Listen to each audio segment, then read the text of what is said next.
세계가 동시에 터지는 게 300년 주기로 온다는 거예요. 이번에는 반드시 세계가 동시에 터진다는 거예요. 2030년에서 2040년 사이에 100% 대지진이 온다는 거예요. 동일본 대지진보다 한 3배 정도 더 파열이 크다 그랬잖아요. 동일본 대지진 10m 넘은 쓰나미가, 그럼 여기는 30m 넘는다는 거예요. 그러면 그 손실이 다 합하면 한 1000조는 될 거라는 거예요. 1000조 N이에요. 그럼 우리 돈으로 치면 1경이 넘는 거예요. 떠먹여주는 TV 시청자 여러분 안녕하십니까. 벌써 지난번 제가 출연하고 벌써 한 6개월이 됐네요. 최근에 또 일본의 여러 가지 이슈들이 많습니다. 한국의 대통령 선거에 대한 인식과 그 다음에 최근에 또 대지진 문제로 아주 시끄럽죠. 오늘 이런 여러 가지 다양한 주제를 갖고 여러분들도 찾아뵙겠습니다. 일본 대지진에 대해서는요, 두 가지로 우리가 나눠서 이제 볼 수 있는데, 하나는 지금 여기서 보듯이요, 그죠?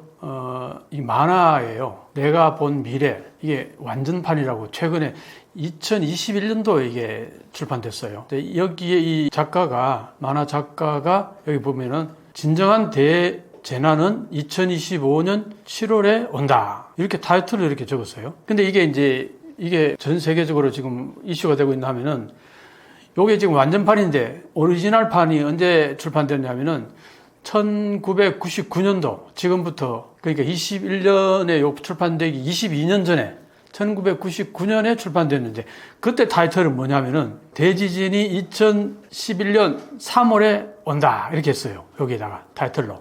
1999년에 그렇게 타이틀을 썼는데, 언제? 2011년 3월 달에 왔으니까, 정확히 12년 후에 그 예언이 적중한 거죠. 그런데 그때는요, 처음 이제 적어 놓은 거기 때문에, 이게 출판되고 나서 12년 지난 다음에 대지진이 왔고, 그리고 이제 그러다 보니까 이 만화가 잊혀졌을 거 아니에요, 사람들이. 뭐 12년 전에 이제 절판이 되고 나서 12년 후에 지진이 왔으니까 그 타이틀하고 뭐 작가도 본인도 까마득히 잊고 있었는데, 조금 있다가 저쪽에서 SNS에서 그때 이 만화에서 얘기했던 그게 적중했다 이러면서 이제 그게 회자가 되기 시작한 거예요. 시간이 조금씩 지나면서 이 작가한테 연락이 온 거예요. 조카들이 이제 SNS도 하고, 근데 이분은 지금 70살이에요. 할머니세요. 그러다 보니까 이제 SNS도 안 하고, 그 휴대폰도 거의 안 쓰고, 컴퓨터 같은 거 별로 안 다루고 이러니까 자기는 전혀 몰랐는데, 조카한테서 연락이 오고, 저쪽에 아는 사람한테 연락이 온 거예요. 그때 그 책에서 얘기했던 거에 정확히 적중해가지고, 이게 아주 놀라운 이제 반응을 보이고 있다. 그래서 이제 나중에 방송국에서 연락 오고 뭐 이런 식이 된 거예요.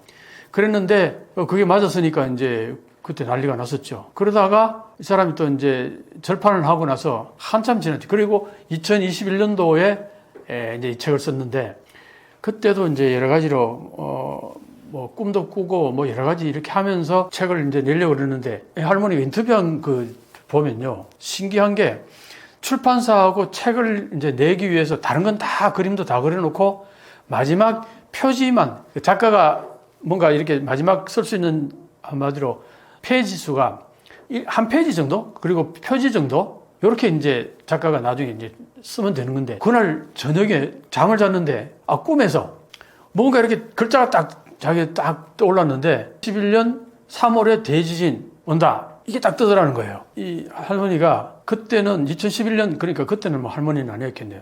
근데 어쨌든 그때도 책 출판소에서 이제 거의 완전히 뭐 온 거 다 마무리하고 이제 마지막 그거만 마무리 작업하는데, 근데 그날 그 전날 저녁에 이분이 꿈을 꿨는데, 꿈속에 하여튼 여러 가지 그런 어떤 상황이 나타나고 나서 자막이 딱 뜨는 같이, 영화를 보면 자막이 뜨는 같이 딱 뜨더라는 거예요. 그게 뭐냐?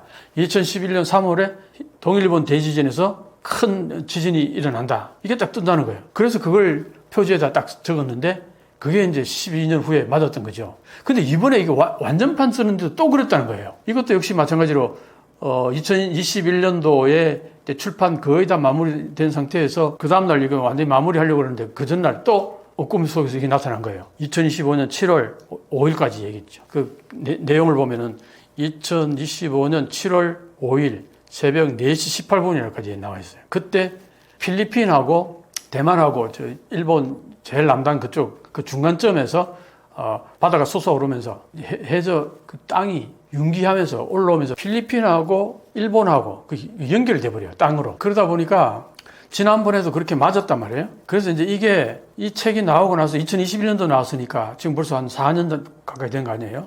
그러니까 이제 올해가 이제 예견했는 그날 그 해이기도 하고 7월달 뭐 한 달도 채 안 남았으니까 이제 전 세계가 반응을 하는데 특히 이제 아시아 국가들이 많이 반응해요. 이게 중국어로도 번역이 됐어요. 이 만화책이. 그러다 보니까 홍콩이라든가 대만이라든가 중국 쪽에서는 이 사실 웬간하면 다 알아요. 그러다 보니까 홍콩에서는 여행객이 팍 줄었어요. 거의 한 6월 이전까지는 한 50% 줄었는데 6월달, 7월달 예약이 거의 83% 줄었다는 거예요. 여행이 오는 게. 뭐, 그 전에 예약했다가도 캔슬도 하기도 하고. 그래서 뭐, 여행객 팍 줄어들고.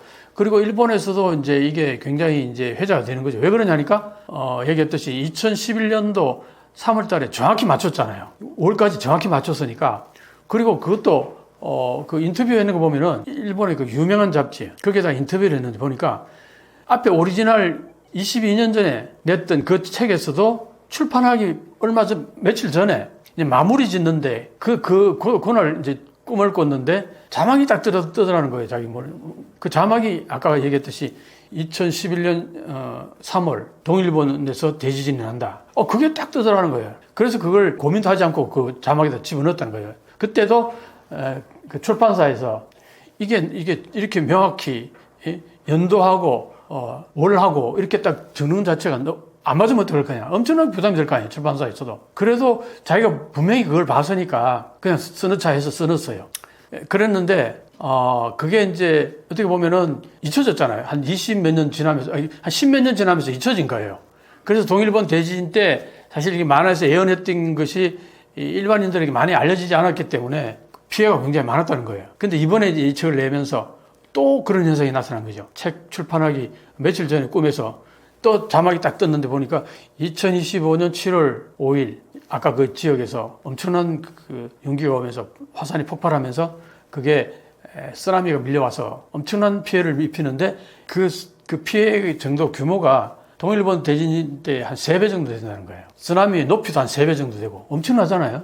근데 그게 이 사람이 또 그걸 고민을 했다는 거예요. 이걸 과연 써야 될까 말아야 될까. 자기 개인적인 꿈인데 이게 만약에 사회에 이렇게 쓰다가 이게 엄청난 파장을 일으킬 수 있잖아요. 그러니까 고민을 많이 했는데 자기가 곰곰이 생각해 보니까 2011년도 3월 11일 동일본 대지진 때 그때 피해를 입은 게 만약에 자기가 그걸 좀 더 강하게 어필했더라면 자기는 그때 1999년도 그 만화에 그렇게 써놓고는 까마득히 잊고 살았다는 거예요. 자기도 2011년 3월에 그렇게 지진이 온다는 걸 잊고 있었던 거예요. 자기는 그 책에다 예언해놓고는. 왜냐하면 뭐 10년 전에 쓴 자기 책이니까 잊고 살았던 거죠. 그랬는데 그게 자기가 했던 게 맞으니까 이번에 또 그 신호가 온 거 아니에요. 그러니까 고민을 했는데 그때 피해가 너무 컸으니까 이번에는 미리 고지를 하는 게 어떤 의미에서는 준비도 하고 혹시 아니면 말고 만약에 온다 그러면 어마어마한 피해를 입히잖아요. 그러니까 고민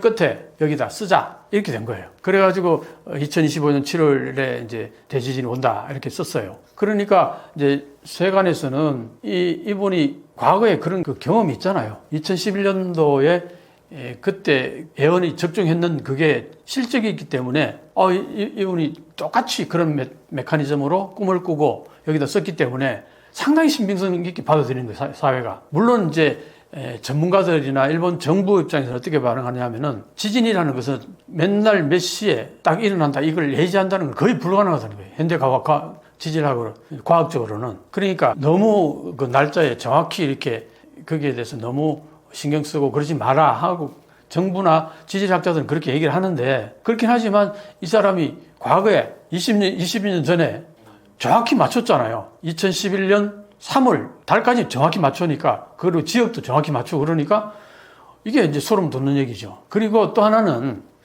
이 사람만 그런 게 아니라 홍콩의 풍수지리 학자도 그 얘기를 한다는 거예요. 7월 달에 대재앙이 온다. 그러니까 그러면서 일본에 여행 가지 마라 이런 식으로 얘기한다는 거예요. 이것도 몇 개가 기술이 겹치니까 굉장히 신빙성이 높아진 거예요. 그래서 여기 보면은 그 진앙지가 어디냐 하니까 여기라는 거예요. 여기가 필리핀이고 여기가 이제 일본인데 대만이 여기 있잖아요. 이 지점에서 땅이 치솟아 올랐는데 해서 땅이 치솟아 올라가지고 이 필리핀하고 대만하고 이게 일본하고 이 땅이 연결돼 버린다는 거예요. 어마어마하잖아요. 이 옆 바다에서 땅이 솟아 올라가지고 필리핀하고 일본하고 서로 육지가 연결돼 버린다. 이 정도면은 그 파괴력이 어마어마할 거 아니에요. 그러니까 동일본 대지진 때가 어느 정도였냐면 대충 그때 지진 진앙지가 2점이었을 거예요. 2점에서 이제 발생해가지고 9.0이었나 그랬는데 그래도 이렇게 많이 떨어졌잖아요. 그래서 이제 그때가 한 10몇 메타 정도 쓰나미가 높이가 그랬는데 이번에는 여기 동일본 대지진이 한 3배 된다는 거예요. 그러니까 여기에서 보면은 뭐 30m, 40m 쓰나미가 밀려오는 거겠죠. 그게 보면은 이 쓰나미의 영향력이 거의 여기를 이제 강타할 거라고 봐요. 일본 이쪽 지역을. 그래서 이제 이 부분을 이제 얘기를 하는 건데, 그래서 이렇게 이분이 예언하는 대지진이 하나 있고, 이제 그 다음에 이거는 한번 보세요. 이거는 이제 일본의 지질학자들이 하는 얘기예요. 지질학자들이 일본 주변에 플레이트가 보면은 일본은 거의 지진이 많은 지역이잖아요. 여기 보면은 이게 유라시아 플레이트라고 그래요. 플레이트라는 게 평평한 판이라는 거예요. 판. 이게 이제 유라시아 판이고 여기 분홍색이 이게 북미판이에요. 북미 플레이트. 그 다음에 이쪽이 필리핀해 플레이트. 노란색이. 그 다음에 이게 파란색이 태평양 플레이트. 이 네 개 플레이트, 이 네 개가 서로 부딪히면서 요거 보면은 이 판이 있죠. 이 판이 이 해양 플레이트하고 이 대륙 플레이트라고 볼 수 있는데, 대륙 플레이트가 위로 올라오고요. 해양 플레이트 밑으로 내려갑니다. 이게 어떤 식이냐. 이렇게 되는 거예요. 이게 기기기기 하면 내려가면서 미는 거예요. 이렇게. 그러니까 이게 얘가 스트레스 받을 거 아니에요. 그러다가 나중에 펑 친다 이 얘기예요. 그런 과정을 보여주는 건데, 그래서 이렇게 플레이트가 이렇게 내려오고 이쪽도 마찬가지로 이렇게 밑으로 내려가고, 여기에서 이제 이게 어느 정도 그게 이게 가득 차면은 이제 폭발하는 건데, 보면은 이 그림을 보면 정확히 알 수 있어요. 지금 이게 아까 얘기했죠. 해양 플레이트고 이게 대륙 플레이트란 말이죠. 근데 이게 해양 플레이트가 밑으로 기어 들어가요. 그럼 위에 이제 대륙 플레이트는 이게 밀려 들어가니까 여기 걸리면서 이게 스트레스 받는 거죠. 이제 힘이 축적받는다는 거죠. 압력이. 이렇게 압력이 축적되다가 밑에 그림 보면은 여기에서 고정되어 있던 어떤 부분이 이게 힘이 너무 걸리니까 결국은 튕겨 올라가는 거예요. 이게 튕겨 올라간 게 뭐냐니까 2011년 3월 11일에 있었던 동일본 대지진. 그게 9.0이었다 그랬잖아요. 그죠?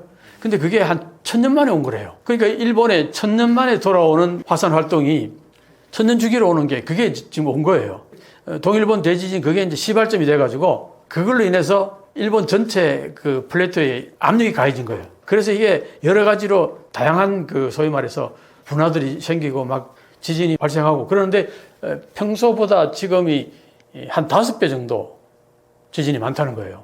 그게 동일본 대지진의 영향이라는 겁니다. 그래가지고 그때 동일본 대지진 때 일본의 동해 이제 태평양 쪽 해안선이 한 5.3m 정도 이게 해양선이 더 커진 거지. 아까 이렇게 육지가 이렇게 있다가 이게 이렇게 하면서 올라온 거잖아요. 그죠? 올라오다 보니까 이 육지가 더 이렇게 뜨니까 해안선이 더 넓어진 거잖아요. 그래서 그게 5.3m 넓어졌는데 그게 이제 원위치로 가야 된다는 거예요. 원위치로 가기까지의 그 여러 가지 받아 있는 스트레스가 곳곳에서 폭발하다가 한번 빵 터지면 그게 난카이 플레이트라는 거예요. 난카이 드래프트라는 거예요. 자, 그래서 이제 보면은 여기서 보면은 이게 쌓이다 보면 스트레스 쌓이면 한번 폭발하잖아요. 그죠? 이렇게 한번 폭발하는 게 그때 1944년하고 46년도에 이때 폭발했었어요. 그러다 다시 쭉 폭발하고 나면은 이제 소위 말해서 쌓여있는 스트레스가 싹 가니까 그 다음에 이제 일본 지역 전체 지역 내에 지진은 별로 없죠. 그러다가 이제 그게 여기서 보면은 이게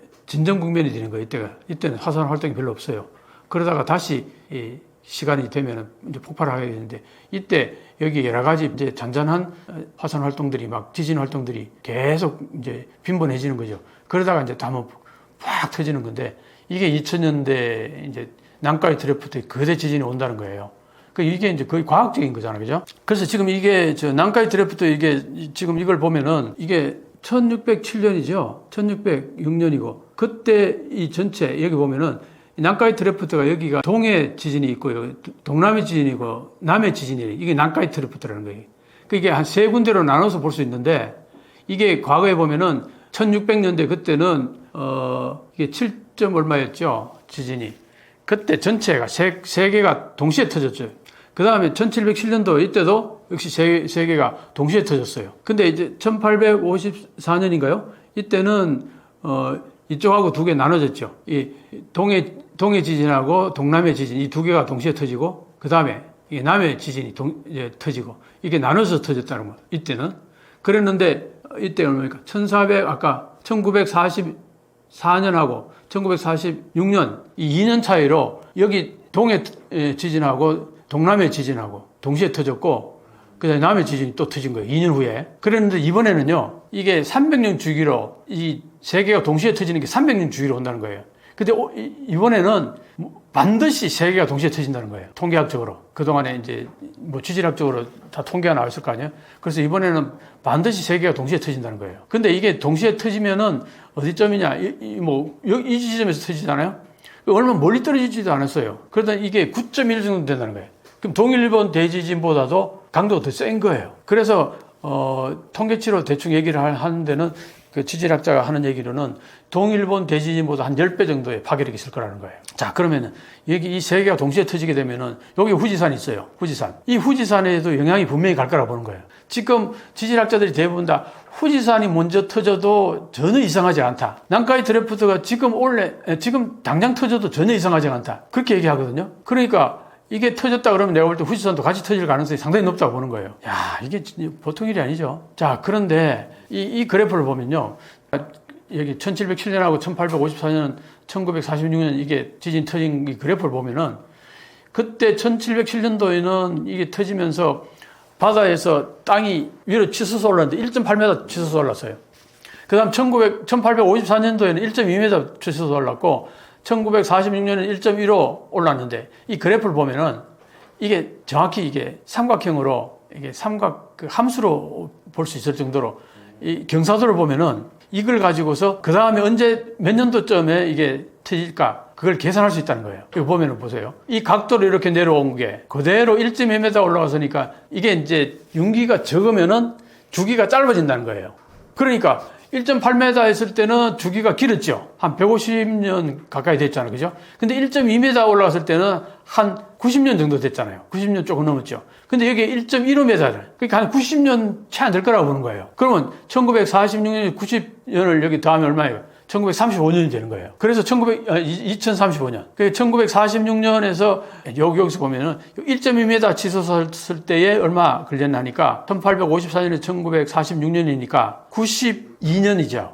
92년 걸렸죠. 근데 1.15잖아요. 1.2m보다 낮잖아요. 그러니까 92년보다는 좀 더 짧을 거라고 볼 수 있다는 거예요. 그게 2035년, 여기 봐봐요. 89년이에요, 89년. 그러니까 이 각도로 보면 정확히 예견이 되는 거예요, 어느 정도. 그래서 지금 지질학자들이 통계치를 내서 딱 보는 게 2035년을 기점으로 해가지고 앞뒤로 5년에 언제 터져도 100% 터진다는 거예요. 이게 놀라운 거예요. 100% 터진다. 절대 그냥 지나가지 않는다는 거예요. 그런데 언제 몇 년도 터질 거냐 봤을 때 요 주기로 보면은 2035년이 가장 예측할 수 있는 해라 이렇게 보는 거예요. 과학적으로 보면은 산술적으로 보면은 그렇게 해서 보면은 2035년 주기로 해서 앞뒤로 5년 이렇게 보면은 2030년에서 2040년 사이에 그 사이에 100%이 대지진이 온다는 거예요. 난카이 드래프트에서. 그러면 난카이 드래프트 아까 세 군데 다 터지면은 후지산도 같이 터질 가능성이 상당히 높다는 거예요. 야, 이렇게 되면은 이거 일본은 완전히 초토화 되는 거죠. 그러면 이제 아까 얘기했듯이 동일본 대지진보다 한 3배 정도 더 파괴력이 크다 그랬잖아요. 그죠? 동일본 대지진 10m 넘은 쓰나미가 높은 거는 그럼 여기는 30m 넘는다는 거예요. 30에서 40m 정도 된다는 거예요. 쓰나미가. 그러면은 이제 또 어떤 사람은 막 동일본 대지진 때 최고로 높았던 때가 40m라고 그런 얘기도 있었어요. 그럼 그 3배면은 100m 넘는다는 거예요. 쓰나미 높이가. 어마어마하죠. 그러면 이제 그게 어떻게 되느냐 하니까 일본 전역에 한번 볼까요? 다시 보면은 일본 이 지도 전체에서 이쪽 중심으로는 산맥이 높아요. 특히 여기 북알프스 이쪽에 남알프스 이래가지고 3,000m 넘는 산들이 쫙 있어요. 그게 굉장히 높잖아요. 그죠? 여기는. 그런데 이 태평양 쪽으로는 지대가 굉장히 낮아요. 그러니까 여기에 이제 예를 들어서 이 쓰나미가 밀려온다 그러면은 완전히 초토화 돼버린다는 거예요. 그래서 일본 전역에 한 3분의 1 정도는 물이 잠겨버린다는 거예요. 쓰나미에. 그런데 그 3분의 1이라는 게 대부분 다 이 낮은 지대에 해안을 따라서 도시가 형성되어 있단 말이에요. 그러니까 이게 다 쓸어버린다는 거예요. 사실 남아있는 거는 결국은 이제 높은 고지대, 이것만 이제 남는다 이런 얘기니까. 그러니까 이 건물이 뭐 한 235만 채 정도가 파괴돼 버리고 사망자가 한 32만 정도, 그리고 경제적인 손실이 한 220조, 어마어마하죠. 동일본 대진 때가 한 20조 정도 손실이 나서 그런데, 그런데 이제 쓰나미가 밀려와가지고 순식간에 파괴되는 게, 그걸로 인해서 경제적인 손실이 220조라고 본다면은 그 이후에도 10년 동안 복구도 하고 뭐 계속 그렇게 해나가야 될 거 아니에요. 그 피해를 다 새롭게 이제 복구하려면은 사회 뭐 인프라가 다 망가지고 깨지고 찢어지고 했을 거 아니에요. 그게 다 투자를, 그러면 그 손실이 다 합하면 한 1000조는 될 거라는 거예요. 1000조 N이에요. 그럼 우리로 돈으로 치면 1경이 넘는 돈이야. 어마어마하죠? 그래서 이제 지질학자들도 그렇게 되면 일본 경제는 완전히 뭐 타격을 받아서 거의 삼류국가로 전락한다 이거죠. 경제적으로 보면. 근데 그게 아까 얘기했듯이 2035년도를 딱 대충 예측해가지고 앞뒤로 5년 잡으면은 그 사이에 100% 온다는 거예요. 그럼 얼마 안 남았잖아. 그죠? 그것도 있고, 요거는 이제 과학자들, 지질학자들이 주로 하는 얘기고, 아까 앞에 에이지몽은 만화책에서 얘기한 거잖아요. 그죠? 두 가지가 좀 다르죠. 걔네는. 그런데 어느 쪽이든 하나는 실현된다 그러면 아무래도 지질학자들이 하는 얘기는 그거는 이제 지금 당장 아니더라도 앞으로 5년 후에 10년 내로는 거의 100% 온다 이렇게 보는 거거든요. 그러니까 일본은 어떻게 대응해야 될까 참 암담한 거죠. 아마 이번에 윤석열 대통령이 워낙 일본에 잘하다 보니까 일본에서는 윤석열 대통령에 대한 관심이 굉장히 많았어요. 한국에 대한 관심이 많았던 거죠. 왜냐, 과거에 이게 막 사이가 안 좋을 때는 단교하자 그러면서 한국에 대한 냉정한 관심을 두지 않는, 관심을 끊어버리는 그런 분위기가 있었는데, 윤석열 대통령이 이제 자기들한테 잘해주니까 한국에 대해서 관심도 갖고, 그게 중장년층들이 그런다는 거죠. 그러다 보니까 이제 한국에 대해서 관심이 많았는데, 이번에 윤석열 대통령이 계엄도 선언하고, 그 다음에 그걸로 인해가지고 탄핵당하고, 그 다음에 헌법재판소에서 탄핵당하고, 이제 이런 걸 보면서 한국이 어떻게 변할 거냐 굉장히 관심이 많았던 거죠. 그랬는데 탄핵하는 과정 속에서 한국에 데모하는 거 보니까 사실은 그 데모 과정들이 전 세계가 다 놀랬잖아. 그죠? 데모를 하면서 일사불란하게 엄청나게 인원이 집결해도 거기에서 어떤 뭐 사고가 터지는 것도 아니고, 무질서하게 그런 것도 아니고, 폭력 행사가 이루어지는 것도 아니고, 그게 소위 말해서 한류 팬들이 가지고 있는 무슨 봉이라 그러죠. 형광봉 같은 거. 가지각색의 팬심을 이제 나타내는 종류도 다양한 그런 것들을 가지고 나와서 촛불 대신 그리고 그때 그 험악한 데모 속에서도 어떤 가요들이 많이 나오냐. 우리 케이팝 음악들도 막 흘러나오고, 그러니까 전 세계가 바라볼 때 거의 케이팝의 무슨 공연 현장 같은 느낌이 드는 거예요. 저게 무슨 데모냐. 엄청나다. 이렇게 굉장히 좋은 인식을 가지게 된 거예요. 그런 인식을 일본의 젊은 사람들은 SNS를 통해서 다 보잖아. SNS를 통해서 보면 전 세계의 어떤 흐름 같은 게 다 보인다고요. 그러니까 일본의 중장년층은 아까 얘기했듯이 핸드폰도 거의 안 하고, 컴퓨터 거의 안 하고, 인터넷 별로 안 하고 이런 세대들은 한국에 어떤 일이 벌어지는지 잘 모르는데, 다만 아사히 신문이나 요미우리 신문, 보수적인 신문, 산케 신문 이런 거 보면은 엄청 비판적으로 써놨단 말이에요. 기사들이.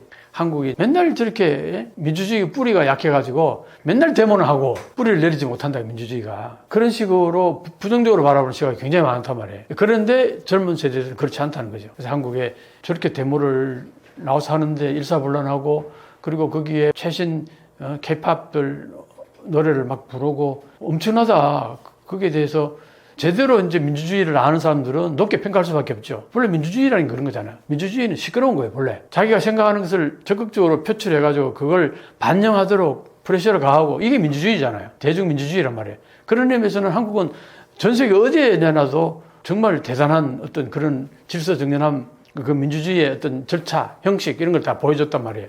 그런 것들을 일본 젊은이들은 어느 정도 그걸 이제 아는 거죠.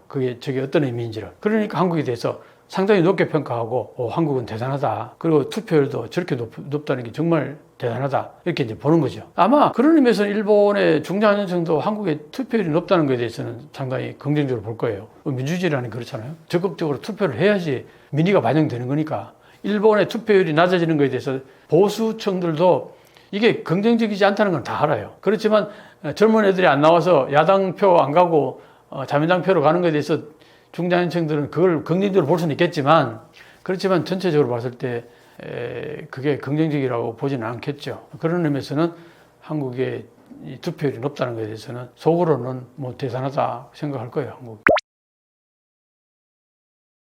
일본의 선거하는 걸 보면요, 그 투표 개표할 때 우리 이번에 그 개표 방송이 전 세계적으로 큰 화제가 됐잖아요. 대단하다고 이제 얘기를 하는데, 일본 그 개표 사항들 보면은 진짜 밋밋해요. 그냥 벽보에다가 거기다가 꽂아주는 게 다예요. 계속 이제 수치만 나오고. 정말 일본의 그 어떤 프로그램 같은 거 보면은 진짜 아날로그 수준이에요. 그렇긴 한데 이제 그런 것도 있고, 또 하나는 일본에 선거하는 데 있어가지고 우리는 어때요? 가서 기표할 때 후보자 1번, 2번, 3번, 4번 거기 이름 있고 거기에 네모 빈칸에 그냥 이거만 찍으면 되잖아요. 그죠?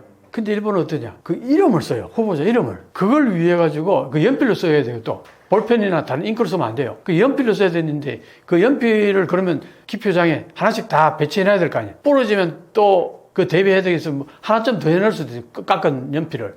그러면 그게 투표소 전국에 얼마나 많아요. 그러면 그걸 전부 누가 깎아야 되는 거예요. 그 공무원들이 그거 깎는데 어마어마한 에너지를 소모한다는 거예요. 그 준비하느라고.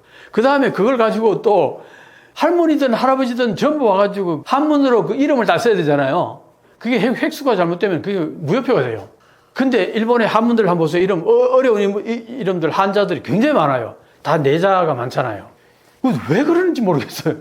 우리 같이 그냥 쉽게 도장을 찍으면 얼마나 간단해요. 근데 사실 그 이름 쓰기 귀찮아가지고 아마 투표장에 안 올 사람도 있을 거라 나는 봐요. 그러니까 이런 것들을 예를 들어서 왜 그렇게 하느냐. 한국같이 이렇게 이게 편하다고 그걸 모를까요? 분명히 알 텐데 왜 안 바꿀까요? 이해할 수 없어요. 그런 것들 보고 있으면. 그런데 이제 또 나오는 얘기는 그런 게 있어요. 그게 연필이 많이 들어가잖아요. 그럼 연필 파는 업체에서는 그것도 로비를 한다는 거예요. 제대로 바뀌지 않도록. 그러니까 그게 모든 게 다 그런 식으로 이권들이 연관되어 있다는 거예요. 그래서 그걸 바꾸려고 그러면 어마어마한 에너지가 든다는 거예요. 그 이권 가진 사람들이 이거 바꾸려고 그러면 이번에 참여연 선거 때 자민당 너희들 안 찍어줘? 혼내줄 거야. 뭐 거의 그런다는 거 아닙니까? 그러니까 자민당 정치가들 입장에서는 굳이 바꿀 이유가 없잖아요. 굳이 바꿀 이유가 없죠. 왜? 지금 이대로 가면 그게 이권에 걸린 사람들은 대체로 자민당 지지해 주는 건데 뭘 바꾸려고 그러면은 그게 반대하는 사람들이 자민당 너 표 안 줘 이렇게 협박을 한단 말이에요. 이런 문제들이 있으니까 저렇게 그냥 계속 가는 게 아닌가. 근데 정말 이해할 수 없어요.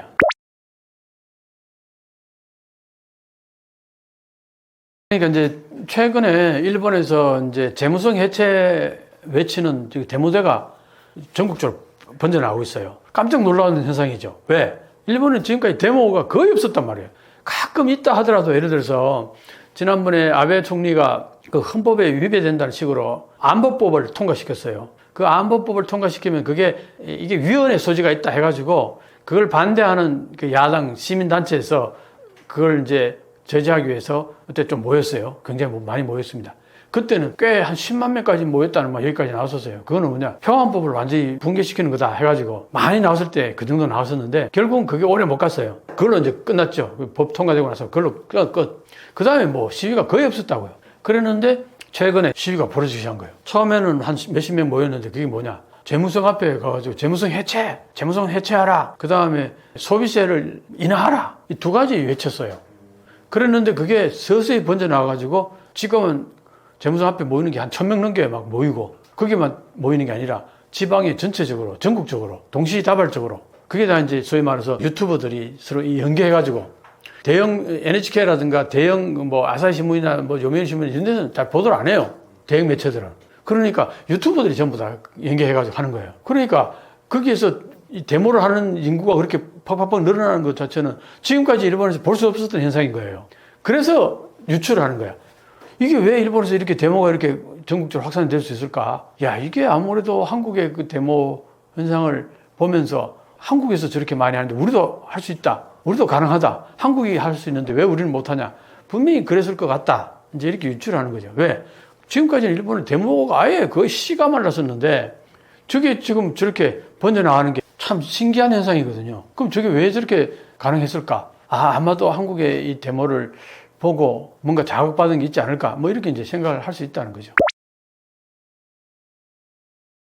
떠미기준 TV 시청자 여러분, 사실 제가 그동안 여러 영상에서 한일 역전이라는 이제 큰 타이틀을 가지고 제가 계속 얘기를 했고, 일본의 여러 가지 이런 옛날에 일본이 아니다. 그리고 옛날에 한국이 아니다.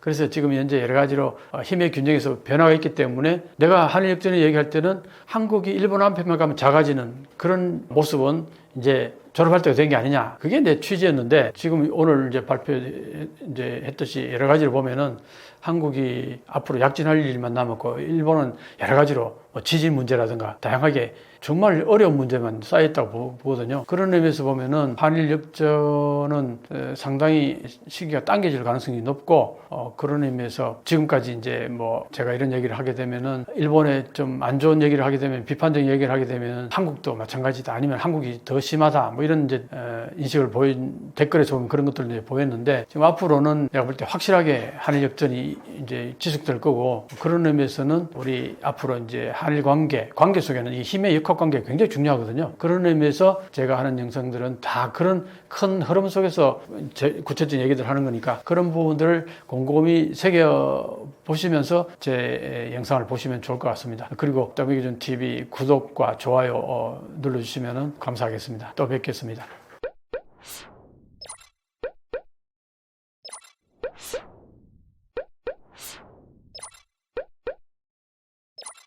you